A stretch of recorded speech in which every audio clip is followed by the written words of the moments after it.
Hello guys, welcome back to another video. তো আজকে আমি আপনাদেরকে মনি এবং গাপ্পির সহজে একটা ব্রিডিং করার ট্যাঙ্কে যে ঝুড়ি দেওয়া হয়, মানে যেটার মাধ্যমে আর কি ব্রিড করালে সবচেয়ে বেশি ফ্রাই এবং সবচেয়ে ভালো পরিমাণ ফ্রাই পাওয়া যায়, সেই জিনিসটি তৈরি করে দেখাবো।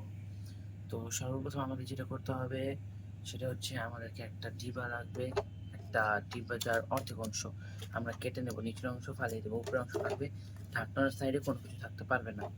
তো আমাদের সর্বপ্রথম যেটা করতে হবে, এটা সমান করে একটা নেট কেটে নিতে হবে, নেট অর্থাৎ জালি কেটে নেওয়ার পর এটা রাখতে হবে।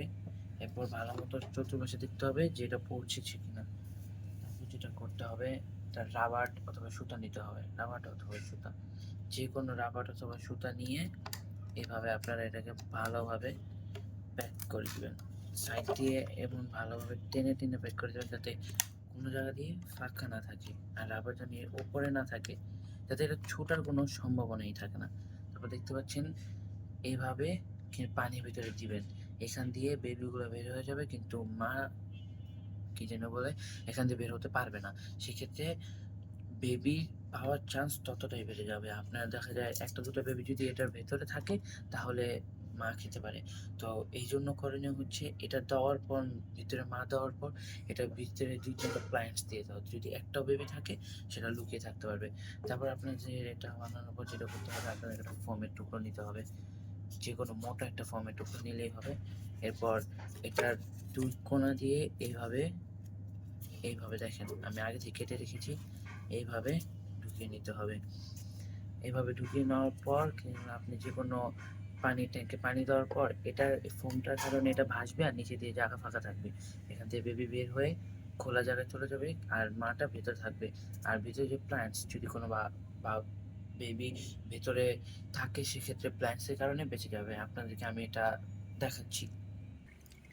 এই যে এটা হচ্ছে আমার গাভীর বাচ্চার পন্ড। তো এখানে আমি যে এটা ছেড়ে দিলাম, এই দেখেন ফোমের জন্য এটা ভাসছে। আর এটা নিচে দেখেন আমার হাত যাচ্ছে, দেখতে পাচ্ছেন না, নিচে আমার হাত যাচ্ছে। আর এটা ভাসার কারণে বেবিগুলো নিচ দিয়ে বের হতে পারবে।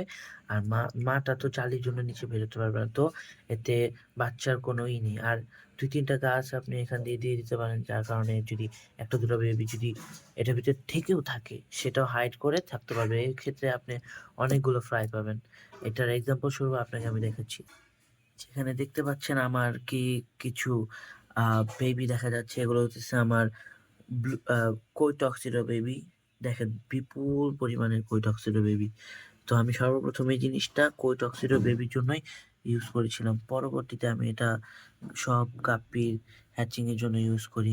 দেখেন সব বিপুল পরিমাণে বাবু কিংবা বেবি যেটাই বলেন। তো এটার কারণে যেমন আপনি অনেক পরিমাণে বেবি পাচ্ছেন, আপনার মাছও বেবি খেতে পাচ্ছে না।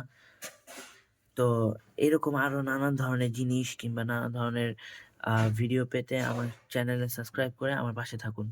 আসসালামু আলাইকুম।